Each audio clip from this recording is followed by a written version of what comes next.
Yung isang kasama natin, isang tropa natin, nag-message sa akin sa YouTube. Bumagsak daw siya sa assessment, skill assessment. Hindi betasis kasi dati betasis lang. Betasis lang dati. Ako betasis din eh.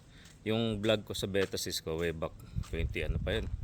So doon yung vlog ko, sinabi ko doon is yung may actual kami. Pero ngayon yung mga betasis, wala nang actual ngayon yung mga betasis eh. Interview na lang. Kunin ko susi ko. So, interview na lang ngayon. Medyo pag mahina ka talaga sa English, sasabit ka, hindi ka tulad dati. May actual, minsan nasasalo pa ng actual eh. Di ba? Teka lang, pasok lang sa kwarto ko. Yun. So dati, may actual pa. So, anong nangyari, yung assessor pupunta sa Pilipinas, magbe-betasis doon, may gagawin ka kunwari sa mekaniko ka, mag-actual ka sa pagre-repair, pag machine shop, magtuturno ka, magpapakita ka ng mga troubleshooting din sa bearing, mga ganun. Pagka CNC ka, magpo-program ka, mga welder, nag-actual.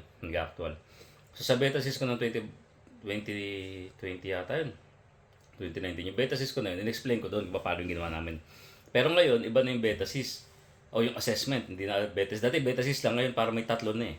Tatlo na yung class ng assessment yung pwede mong makakapili ka eh. Tapos mayroong isang madali na may isa sa mga assessment na madaling makapasa, which is magpo-forward ka lang ng video. Ganun pa rin interview. Tapos marami na pumapasa ron. Hindi ko alam kung ano yung aling assessment yung pinili bumagsak siya. Pero beta sys medyo mahigpit talaga. Ngayon, ano nangyari, interview na lang. Tapos sa interview, pag in-interview ka sa beta sys, sa assessment ngayon, hindi sa beta sys. Sa experience ko, no, sa beta sys, pag in-interview ka, yung kwarto mo, may isang nagbabantay na, kasi doon ako in-interview sa mismo opisina nila eh. Pero, opisina nila sa Perth, pero nag-interview sa akin nasa Sydney yata. Parang ganun. So, video call yun. Tapos yung question niya, makikita mo sa PC. So bago pa lang siya magtanong, mababasa mo na yung sagot.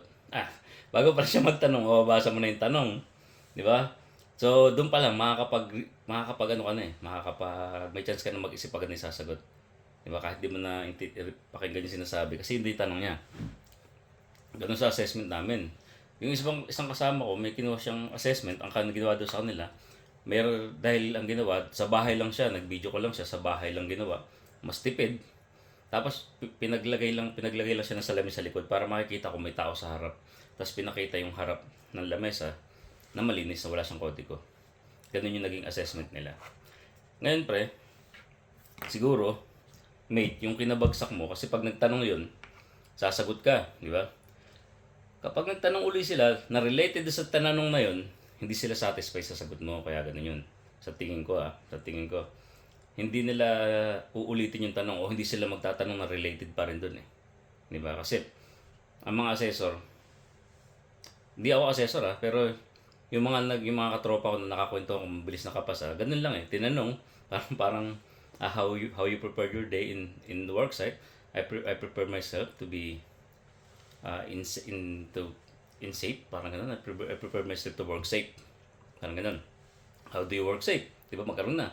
I wear proper PPE, boots, high vis, goggles, caps or hard hat, di ba? So mga ganun. Ngayon, isipin mo mate kung saan ka bumagsak. Alin ba yung tanong na parang naguluhan ka rin sumagot at nagkahaba-haba na yung tanong, nagkasunod-sunod na yung tanong niya na medyo hindi na, wala na sa screen, di ba? Wala na doon sa Windows, di ba? So, wala na sa desktop, diba? Yung tanong niya is wala na sa desktop. Tingnan mo ngayon kung alam ba yun, anong tanong yun, alalahanin mo yun kung saan ka nalito. Ngayon, may advantage ka na. Bakit? Alam mo na yung mga bagay-bagay. Kung kakayanin mo mag-retake, alam ko magastos ngayon, di ba? Magastos mag-retake ng beta sys, kasi yung beta sys ko nun, parang mga nasa 85,000 sa peso eh. Ngayon, more or less, ganun. Hindi. Ngayon, malamang mataas, mas mahal siguro, no? Hindi ko alam.